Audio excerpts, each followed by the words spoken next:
ဆရာကြီးပင်မိုးနေရေးသားထားတဲ့ဝတ္ထုပရိဒါဘောင်းကျုပ်ဆိုတဲ့စာအုပ်ထဲကဟာနာဒီနေ့တင်ဆက်ပေးချင်တာကတော့ဥစ္စာဆောင်ဆိုတဲ့ခေါင်းစဉ်လေးနဲ့တင်ဆက်ပေးပါမယ်နော်။ဘဲကလည်းဟေးမောင်မြငါလည်းမလိုက်ရဘူးလားကွ။ဟုတ်ပြောကဖိုးမောင်သည်အင်းရှိ၌ထိုင်၍နေရမှလမ်းမသို့ပြေးထွက်၍မောင်မြနောက်ကိုလိုက်လေ။မောင်မြဒီကအဆဆအရာရာ၌ကြွားကြသောဖိုးမောင်ကိုအပေါင်းတင်မလုပ်ခြင်းမခေါ်ခြင်းတော့လဲမလိုက်နဲ့ဟုမပြောနိုင်သဖြင့်အတူရှင်ကရှောက်၍သွားရလေ၏ဘယ်လိုလဲမောင်မြရဲ့မင်းကလေတိချင်လိုက်တာဘယ်ပဲဖြစ်ဖြစ်မင်းဘာလို့မလို့လဲဒီလိုပေါ့ကွာအပေါက်ကောင်းကလေးများတွေ့ရင်အားကိုရအောင်ပေါ့မင်းဖို့နေနေတာငါဖို့တော့မတွေ့နိုင်ဘူးဘာပေါက်လဲမင်းနေရသေးသလားကွညာပေါက်ပေါ့မင်းကတော့ရုပ်ကလေးပါကလေးပညာကလေးလူစကလေးနဲ့မို့တွေ့တဲ့ကြားလို့ပါငါတွေ့တာမင်းကဘာလို့မှလဲတွေ့တဲ့မြကြီးမင်းကြီးအကုန်စားနိုင်မှာလားမောင်မြရဲ့ဝေစားမြစားကလေးမလုပ်တော့ဘူးလားဘာမင်းအင်မတန်ခွာကြတဲ့ကောင်မင်းကငါ့ကိုမိမဖောက်တယ်ချတဲ့လူများမှတ်နေလားတန်မကွာမိမတွေပေါ်လို့ကိုဟာကိုရှာပါလားမင်းဖို့ငါကမိမလှည့်ပေးရမယ်တေတော်တယ်ငါလှည့်ရရင်ငါယူမှာပေါ့မင်းပေးပါမလားတော့ပါကွာငါတော့မလိုက်ပါနဲ့အခုဘယ်တော့မှလဲဘယ်ဖြစ်ဖြစ်ပေါ့ကွာအေကဲမင်းဟိုကောင်မလေးစီသွားမလို့မင်းညိုလေးတကယ်ယူမှလည်းမဟုတ်ပဲနဲ့မလုပ်ပါနဲ့ကွာဒီရွာမှာငါနဲ့ကြိုက်တာစင်းကလေးတယောက်ရှိပါတယ်မင်းမတော့မရှားပါဘူးအလိုဖြစ်မှဖြစ်ရလေဗျာဘသူကငါ့ကိုမင်းညိုနဲ့လို့ပြောတယ်လေညာပါနဲ့ကွာမင်းတနည်းရေစိတ်မှာစကားနဲ့ပြောနေရမဟုတ်ဘူးလားစကားပြောတဲ့လင်မယားဖြစ်ရတော့မှလားကွာရက်သူရွာသူအချင်းချင်းမပြောရတော့ဘူးလားဒီလိုဖြစ်တော့ပါရဲ့ကွာစိတ်ချမင်းမင်းညိုစီကငါမတော်ဘူးပြဲငါသွားเสียရှိရဲ့ဖိုးမောင်ဒီမယုံကြည်သောစိတ်မချသောမျက်နှာနဲ့ကြည့်ပြီးဖြည့်ရနေလေ၏ထို့နောက်ပိကက်ကက်လောက်ကမပြတ်မဲဇွတ်လိုက်နေလေသည်မောင်မြကနှင်တော်လဲမရနောက်ဆုံး၌မောင်မြသည်လမ်းကြားကလေးတစ်ခု၌ရှိသောတဲကုတ်ကလေးသို့တွားလေ၏ဖိုးမောင်သည်နောက်ချန်၍နေရလေ၏ဖိုးမောင်လည်းမတင်ကားသောအမူအရာနှင့်မပြန်သေးပဲရက်ကကြည့်နေလေရာမောင်မြကပြန်တာပြန်ပါကွာမင်းဘာဆောက်နေရလဲဟုပြန်၍နေလေရာဖိုးမောင်ကလှည့်၍လာလေမောင်မြသည်တဲကလေးအတွင်သို့ရောက်၍သွားလျာခုပြစ်ပေါ်၌ထိုင်ကကျိန်လုံးနှင့်ကျန်းကိုရိုက်လျက်ကြီးချောက်၍နေသောမျက်မမြင်အဖိုးကြီးတယောက်ကိုတွေ့လေ၎င်း၏အပား၌ဝှေ့၍နေသောခွေးနက်သည်အမိနှံကမောင်မြကိုခီးဥကြိုပြုသဖြင့်အဖိုးကြီးကမောင်ရင်ရောက်လာမှကိုထိုင်ဒီနာတို့ဘသူများပါတယ်လဲဘသူမှမသိစေနဲ့နော်မြင်သွားနိုင်မှမလားစွန့်ရဲရဲ့လားရဲပါတယ်ဘာကြီးရဲ့ဘာလို့မစွန့်ရဲရမှာတော့မသိရွှေကြီးတိမ်မြေကြီးပေါ့ဘာကြီးပြောတာဒါမှန်ပါစေ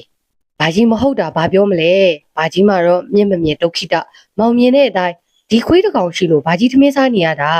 ဆွေမျိုးညာတိရှိတာမဟုတ်ဘူးမောင်ကျေးဇူးအင်မတန်ကြီးလို့ဘာကြီးပြောတာဘာကြီးကိုတရွာလုံးဘယ်သူမှကျူးမဆိုင်ဘူးမောင်တယောက်သာဆွေမတော်မျိုးမတော်ဘာကြီးမကြမ်းမာခိုင်မှာကြည့်ရှုကြွေးမွေးဆွေးဝါးကုလို့ဘာကြီးကျေးဇူးဆက်တာပါမောင်ကောင်းစားရင်လည်းဘာကြီးမစင်းရဲဘူးဆိုတာစိတ်ချလို့ပြောတာပါဘာကြီးမှတော့ဒုက္ခိတ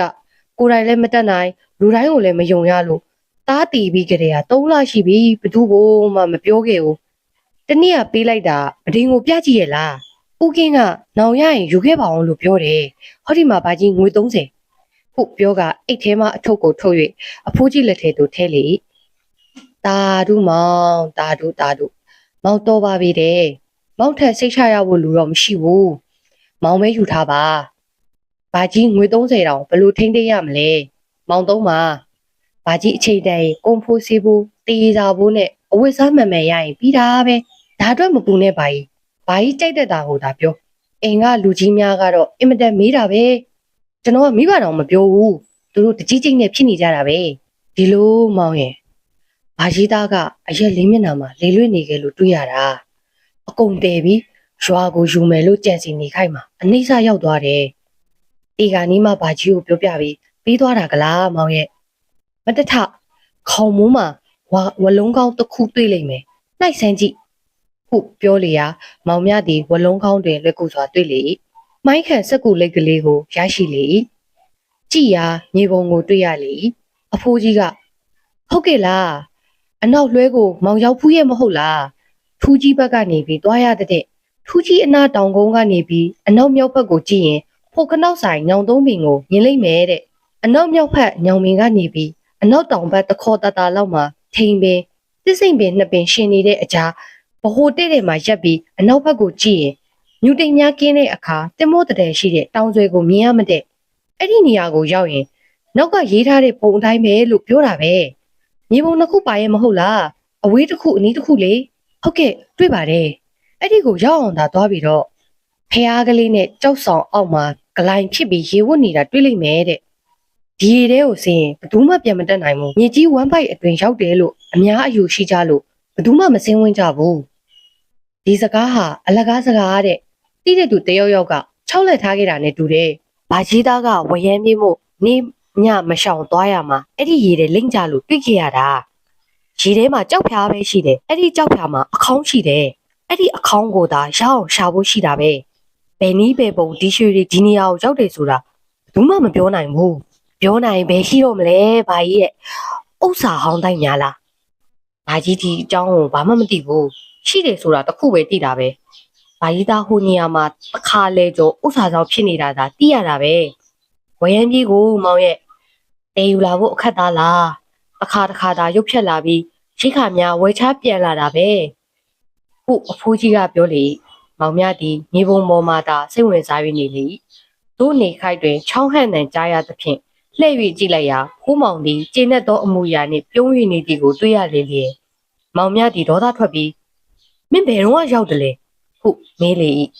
ဖိုးမောင်ဒီကစကားပြန်၍မပြောဘဲနောက်ကိုလှည့်၍ထွက်သွားလေ၏ခက်ပြီဒီကောင်ဘယ်လောက်များကြားသွားလိမ့်မလဲဟုတ်မောင်မြကပြောလေ၏ဘာတူလဲဟုတ်အဖိုးကြီးကထိတ်လန့်လျက်မေးလေ၏ဖိုးမောင်ဆိုတဲ့အကောင်ပေါ့ဗာကြီးတိတ်ကွာကြတဲ့အကောင်သူဘယ်တော့မှမြန်တီးလို့မတင်ကားပြီးလိုက်လာတာလည်းမသိဘူးဩဟိုနေ့ကဦးကင်းပဒိန်ပေါ်မှာကျွန်တော်တွေ့ခဲ့တယ်ဒီအတွက်မတင်ကားပြီးသူလိုက်လာတာပဲဗာကြီးမြေပုံကလည်းတိဖို့တိတ်ခတ်တာမဟုတ်ဘူးဘာကြီးပြောတာနဲ့အပုံကြီးထင်ရှားနေတာကွာကြတာပဲဒီကောင်ကငြိမ်နေမဲ့အကောင်မဟုတ်ဘူးဟုတ်မောင်များကပြောလေဒီလိုဖြစ်မောင်ဦးအောင်လုံးမှာပဲသူနဲ့စကားများနေလို့အကျိုးမရှိဘူးသူနဲ့ဆက်တူလို့ရရင်မကောင်းပေဘူးလားစိတ်မချရဘူးမောင်သူအခုရှောင်သွားပုံထောက်ကြည့်တော့သူကဆက်ချင်ရမတူဘူးသူကြံလိုက်မယ်မောင်ဦးအောင်စူးစမ်းမှာပဲ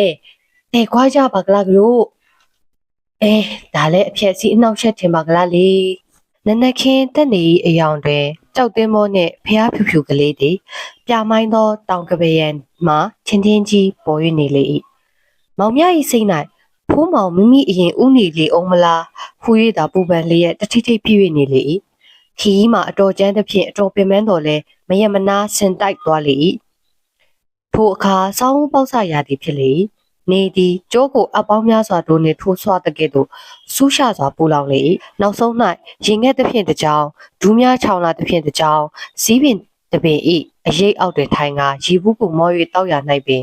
ဖျားဖြူဖြူကလေးကိုမျှော်၍ကြည့်ရလေ၏မတော်တဆဖျားပြောက်သွားရင်ခတ်မှာပဲဟူ၍ပင်စိတ်တွေးတော့ကကြောက်ရွံ့လေ၏ဖိုးမောင်မိမိအရင်ရောက်လေပလားရွာမှာဖိုးမောင်ကိုမတွေ့ခဲ့ရသည်ကိုထောက်လင်တင်းအရင်ထွက်တာပဲငါလူတယောက်သေးပဲလားတယောက်သေးဖြစ်တောတောင်ဥပဒေအရ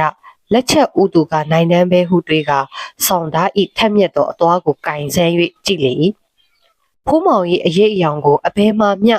မမြင်ရချေနေဆောင်၍ရိုးမတောင်တစ်ဖက်သို့တက်ဆင်းခြင်းမပြုမီအရှိဘက်သို့နှုတ်ဆက်သောရောင်ချီများကိုပြန်၍လွတ်ခိုက်တွင်မောင်မြသည်ဖျားနှင့်တခေါ်လောက်အကွာသို့ရောက်၍သွားလေ၏မောင်မြ၏ရင်ထဲ၌လှိုက်ဖူ၍နေလေ၏တမနစ်မြတ်ရက်ကဖျားကိုလက်အုပ်ချီ၍ဖူးမြော်လိုက်ရတွင်အမောဟုသည်မြတက်လျော၍ကျသွားသည်ဟုမထင်မိလေ၏ထို့နောက်ဆက်လက်၍သွားလေရာနေလုံးကြီးသည်ညီဝင်းတောက်ပကလောကသက်တော်တောင်မှာကုံကုမှန်ရောင်သွေးနှင်းစည်းနှင့်ရေးသည်လိုဖြစ်လေ၏ဖျားနှင့်ဝါတရိုက်လောက်အကွာနှိမ့်သောနေရာတစ်ခုသို့ရောက်၍သွားလေရာမောင်မြမှာမြင်ရသောတံကြောင့်ကြက်တီတီ၍နေလေ၏မိမိ၏အထက်ကြောက်ဆောင်၏အစွန်း၌ထိုင်ကဒူးနှစ်ဖက်ပေါ်တွင်လက်နှစ်ဖက်ကိုတင်၍မိထောက်လျက်နေသောအလွန်လှသောမင်းမပြိုတယောက်၏တံကိုမြင်ရလေ၏၎င်းမှာတရက်ထေလုံးကြီးပဲရောင်အပွေအဆုပ်ကြီးများကိုဝှက်လျက်ဖားလျားချသောသပင်မှာလေထဲတွင်လွင့်၍နေလေ၏ဖြူစင်သောအင်ကြီးမှာအတွင်းစာပေါ်လီနှင့်ရွှေဝါရောင်အသားကိုထိုးဖောက်၍မြင်ရလေ၏မျက်နှာမှာတနခါလိမ့်၍ထားပြီးလျင်နှစ်ဖူးအထက်မှာတောစပယ်ပန်းတွေဝေ၍နေလေ၏ကျဲသောမျက်လုံးများသည်အဝေးကိုလှမ်းမြော်ကချစ်ဖွယ်ကောင်းသောမျက်နှာနှင့်ခက်မမော့ကလေးရှိလျက် မြောက်ဖက်ဆူဆူကိုမျော်၍နေလေ၏ဤတော့ဤတောင်၌တနခါပန်းမှန်လိန်ကဖြူဖြူစစ်စစ်ဝတ်ဆင်၍နေသောမိမပြိုသည်လူသားစင်စစ်မဟုတ်ရာနာနာဘာဝဤကံဒိဋ္ဌိဥစ္စာကြောင့်ပိတ်တာမရုပ်ဆောင်ကရူပါယုံအလှကိုဖန်ဆင်း၍ပြတာနဲ့တူတာပဲဟုတွေးဆကမောင်မြမှစူးစိုက်စွာကြည့်၍နေလေ၏ဥစ္စာဆောင်ရှိလျင်ထိုဥစ္စာကိုလွယ်ကူစွာရဖို့မရှိတိုက်စီယာနှင့်မှသာရဖို့ရှိမှာပဲဟုတွေးတော်မိလျင်မောင်မြမှများစွာစိတ်ပြည့်၍သွားဖို့ရှိလေ၏သို့သောထိုအတွေးသည်စိတ်ထဲ၌ပေါ်လာခွင့်မရချေအကြောင်းမူကားလှပသောရူပါယုံတရံ၌သာစိတ်ဝင်စား၍နေလေတော့တည်းမောင်မြသည်တဖြည်းဖြည်းကပ်၍သွားလေ၏မကြာမီကုန်းမြင့်ပေါ်သို့ရောက်၍သွားလေ၏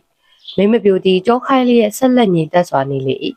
နာနာဘာဝဆိုတာသိမှာပဲတမင်တက်တက်မသိချင်ဟန်ဆောင်နေတာပဲအမျိုးမျိုးလဲဖန်ဆင်းနိုင်တဲ့ဘလို့ဖြစ်ဖြစ်အတင်းဖက်ရရင်မိများမိမလားကံကောင်းရင်လဲဥစ္စာဆောင်များနဲ့ညားရတတ်တာပဲဒီလိုနာနာဘာဝအချောကလေးနဲ့ညားရင်နောက်အခါလိပ်ပြာကိုနှုတ်စီတော့တီကျိုးနှက်မှာပဲအခါလူများလဲဥစ္စာဆောင်နဲ့ညားလို့ရွှေငွေရကြတဲ့အခုနေပုံတော့တမင်တက်တက်ငါ့ကိုမြူတဲ့ပုံပဲသူပေးမှရဖို့ရှိတယ်ရေထဲကငါစင်းရင်မရမဲ့အပြင်ဘေးရဲ့နေရာပင်ဖြစ်လိမ့်မယ်ချင်တယ်လင်မယားဖြင့်သူကကြည်ပြူမှရဖို့ရှိပါကလားအခုနေနောက်ကနေပြီးအတင်းဖက်ရလေမိများမိလေမလားပျောက်များသွားမလားတရေတစ်ပတ်မှကြီးဖြစ်ကအဆွေကြီးများဖြစ်လိမ့်မလားမွေကြီးများဖြစ်ပြီးငါ့ကိုပေါက်ရတက်လိမ့်မလားစသဖြင့်တွေးကစိတ်ကိုမနိုင်အောင်ဖြစ်၍နေလေ၏တရံမာကတိုး၍သာရင်ကြီးလှပ၍လာသည်ဟုမှတ်ထင်ရလေ၏အပားတို့တလှမ်းတို့ကဖတ်တော်မီပြူရာတွင်ကျက်သေးတွေဖြန်းကနေထလေ၏လျင်မြန်လက်ဆက်သောလေသည်ပက်ရစ်ကဝိဝိကစားလေငါတော့တင်းနေစီလိုဒီနေရာကိုရောက်လာတာပဲ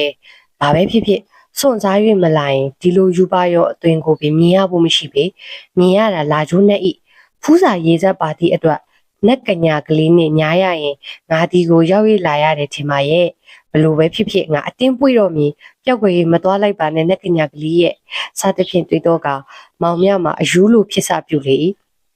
နေလုံးကြီးသည်တောင်ဆွဲတစ်ဖက်သို့တက်ဆင်း၍သွားလေရာမိုးကြိုးရောင်အစင်းရှိသောအနောက်ကောင်းကင်၏အေးချမ်းသောအယောင်၌ထိုတရံသည်လူနှင့်မတူနက်အသွင်နှင့်သာတာလွန်၍တူလေ၏မောင်မြ၏နှလုံးသွေးသည်ရေတကောတက်ဆင်းသလိုအုပ်အုပ်ကျွတ်ကျွတ်ဖြစ်နေလေ၏မကြာမီစွန့်စားကအတင်းပြေး၍ပွေ့လိုက်လေ၏မိမပြူကအမလေးဟုအော်ပြီးလှည့်၍ကြည့်ရင်ရုံးပြန်လေ၏မျက်နှာမှာကြောက်ရွံ့ခြင်းနှင့်ဖြူ၍သွားလျာတိုး၍လှလေ၏မပြောက်မကွယ်ယုံမကကြောက်ရွံ့သောအသွင်ရှိသည်ကိုပင်တရားလျက်နူးညံ့မွေးကြိုင်သောကိုကလေးသည်လက်မောင်းအတွင်မှမထွက်နိုင်ပုံရသည်ကိုပင်သိမြင်ရသောအခါမောင်မြ၏စိတ်နှလုံးသည်ဝမ်းမြောက်ခြင်းအားတက်ခြင်းနှင့်ဆွေ့ဆွေ့ကုန်လေ၏တောင်မြိုင်စောစကားတွေကမောင်ဘထေကရုပ်ရှင်မင်းသမီးပွားစီစီကြီးကိုပွေရင်ငါမှတကယ်နက်ကညာကိုတအပ်ကိုတွေပွေရတဲ့မောင်ဘထေအစစ်မှန်ပါပဲဟုတွေးပြီးဆက်လက်ကမကြောက်ပါနဲ့နဲ့တငယ်ကလေးရဲ့ကြောက်လို့များမင်းကူမင်းမဖြောက်လိုက်ပါနဲ့ဖြောက်လို့လင်ဟောဒီကလိပ်ပြာကိုတခါလေးနှုတ်ယူပြီးမှဖြောက်တော်မူပါနက်ကညာကလေးရဲ့ဟုတုံလှုပ်သောအတန်နှင့်အပြောမှာမင်းမပြိုသည်လျင်မြန်သောလက်နှစ်ဖက်နှင့်မောင်မြ၏ပါကိုတစ်ဖက်ဖက်ညက်ကခြာရီယုံလေ၏ချတာချပါအာမနာပါနဲ့ပျောက်ွယ်လို့တော့မသွားပါနဲ့အားရအောင်ချပါဘာဖြစ်လို့ယုံရတာတော့ကြီးကကြောက်ဖို့ပါမင်းကကြောက်ဖို့မဟုတ်ပါဘူးဟုမောင်မြကဆက်၍ပြောလေမင်းမပြိုသည်နှစ်ချက်သုံးချက်ပါကိုနှက်ပြီးတအားယုံထွက်လိုက်ရာမောင်မြ၏လက်မှလွတ်ပြီး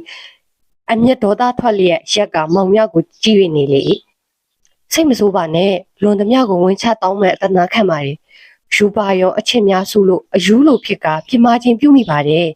ဒီကအပြစ်မဟုတ်ပါဘူးဒီကိုယူအောင်ယူပါယုံဆောင်သူရဲ့အပြစ်ပါဘယ်အတွက်ပြရတာတော့စသဖြင့်ပြောရင်ရှ िख ိုးတော့မလို့လက်အုပ်ချီတော့မလို့ခြေကိုဖတ်တော့မလို့လို့ဖြစ်နေလေမိမပြူမှာတဖြည်းဖြည်းအမျက်ပြေပြီးတနာတလို့ဖြစ်လေ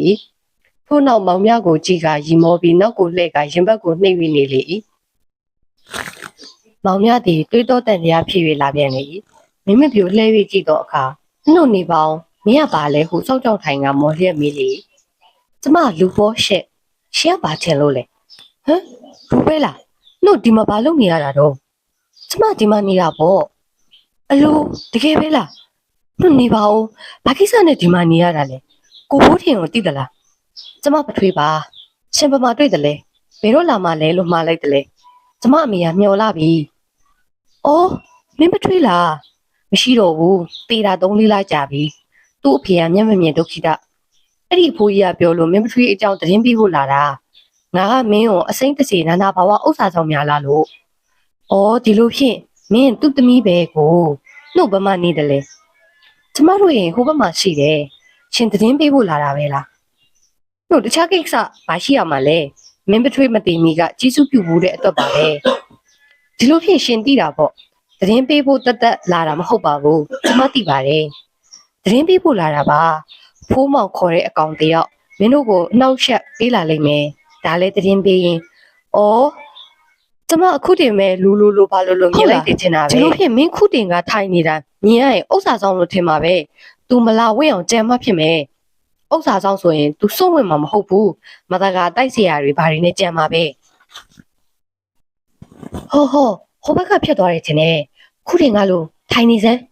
ငါကအဆောင်တရေလုတ်ပြီးခြောက်မယ်မင်းကဥစ္စာဆောင်လို့တွားခုတင်ကလို့ထိုင်နေစမ်းဟုတ်တယ် तू ပဲခုပြောပြီးမောင်မြတီရှိုးလိုနေရာတစ်ခုတို့ဝင်ပြေးလေမင်းမပြုတ်ကလေးတီမကြမီကထိုင်တယ်လို့ပြန်၍ထိုင်နေလေနေဝင်၍သွားပြီးနောက်လာပြဝင်ကြီးပေါ်လာလေရာထိုနေရာမှာနေကဲ့သို့လင်း၍နေလေဖိုးမောင်တီလမ်းပန်းမသိလူနေအိမ်ချီလည်းမရှိသဖြင့်ကရင်ရတော့တခုခုကိုတွေ့လျင်တဲခုရနေရရဟဲ့ဟုအာကိုကလွန်စွာကြောက်ရွံ့လျက်ထိုနေရအနီးတွင်တဝဲလေလေဖြည့်၍နေလေအမြင်နီးလျက်ခီးဝေးသောတောင်ဟူသောစကားကိုတတိမထားပဲလျက်လောဘရက်မက်ဤဆွဲဆောင်ရာသို့လိုက်ပါ၍လာရာခုကိုရမဲ့သောအဖြစ်သို့ရောက်၍နေလေမကြမီဖိုးမောင်သည်ထိုနေရာသို့ရောက်၍လာလေရာလှပသောယူပါရောအသွင်ကိုမြင်ရလေလျင်မောင်မြဖြစ်တယ်လို့ဖြည့်၍နေလေခဏမြအံအားသိမ့်၍နေပြီးမောင်မြကဲ့သို့တက်၍လာပြီးလျင်နောက်မှကပ်ကပွက်ဖက်မိအပြုတ်တယ်မနီးမဝေးတော့တဲ့မှတိကိုင်းတွေကြိုးတဲ့ခြုံတော်တွေလှုပ်ရှားတဲ့ကိုကြားရပြီးနောက်ဝုတ်ဟုကြောက်မက်ဖွယ်ညီသောအတန်နှင့်မဲနဲ့သောအကောင်ကြီးတစ်ကောင်သည်အမိရှိရှိကြီးကိုလှုပ်ရမ်းကတနက်ကင်လျက်တဟုန်တို့ပြေးထွက်၍လာပြီးဖိုးမောင်နှင့်မင်းမပြိုဆက်ကြားသို့ဝင်ရောက်ကဖိုးမောင်အေးရှောင်းကိုဆွဲပြီးတောင်းငပြောပင်နှင့်တအုံရိုက်နှက်ပြီးတောင်ငိုးပေါ်မှကန်ကြောက်၍ချလိုက်လေရာဖိုးမောင်မှဒလိကောက်ခွေကြ၍သွားလေထို့နောက်မောင်မြတ်နှင့်မင်းမပြိုသည်တောလန့်တစ်ခုဖြင့်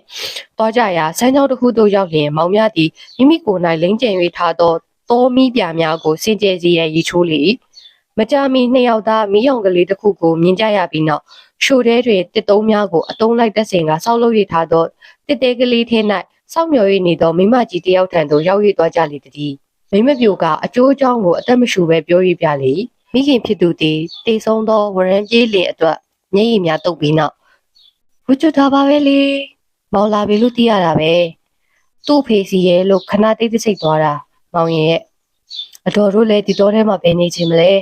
သူ့အတွက်နေရတာပေါ့ပြီးတော့လေမောင်သိတဲ့အတိုင်းလေဒီဥစ္စာတွေကိုစွန့်ပြီးမသွားနိုင်ကြတာကလည်းတကြောင်ပါပဲဟုပြောလေနှုတ်အခုဒါရွက်ပမာလဲအတော်တို့သားမီးနှစ်ယောက်တဖြည်းဖြည်းတဲလို့အကုန်ဒီမှာပဲရှိပါတယ်ဟုပြောပြီးမိဖို့ကိုထားပြီးသွားလေမိဖို့ကိုဖျက်လိုက်တော့အခါကြောက်ပြားကြီးတစ်ခုပေါ်၍လာလေထိုကြောက်ပြားကြီးကိုလှန်လိုက်တော့အခါတွင်းတစ်ခုကိုတွေ့ရလေထိုတွင်းထဲမှာသားမီးနှစ်ယောက်နှိုက်၍ယူပြတော့ရွှေမကြီးတော့ငွေမကြီးတော့လက်ဝတ်လက်စားနော်စားကုန်းစသည်တို့မှာအား၍မကုန်နိုင်ဟုမောင်မြ၏စိတ်၌ခံမှန်း၍သိရှိရလေသည်နောက်များမကြမီမျက်မမြင်အဖိုးကြီးနှင့်မောင်များတို့တအိမ်သားလုံးပျောက်၍သွားသည်ဟုသောတည်င်းများဖြစ်ပွားလေဘုံမောင်ဒီကရွာတို့မတိယုံအသက်နှင့်ပြန်၍ရောက်လေစိတ်မကြေသဖြင့်တိုက်စရာများကိုရှာ၍ထိုနေရာသို့တရွာလုံးတက်ချီသွားကြလေသို့တော်လည်းအနီးအနားလူမရှိသောတဲတဲကလေးမှတပါတစုံတရာမှမတွေ့ရှိကြရတော့ပေသည်ဒီနေ့တင်ဆက်ပေးတဲ့ဥစ္စာဆောင်ဆိုတဲ့ဇာတ်လမ်းလေးကတော့ဒီမှာနေပြီးတော့ပါပြီပေါ့နော်နောက်ထပ်စိတ်ဝင်စားဖို့ကောင်းတဲ့ဇာတ်လမ်းလေးတွေကိုနားဆင်ဖို့အတွက်ဟာနာရဲ့ Sofu Audio Book Channel လေးကို Subscribe လုပ်ထားဖို့မမြင်နဲ့နော်အားလုံးပဲမင်္ဂလာရှိသောနေ့ရက်လေးကိုပိုင်ဆိုင်နိုင်ကြပါစေရှင်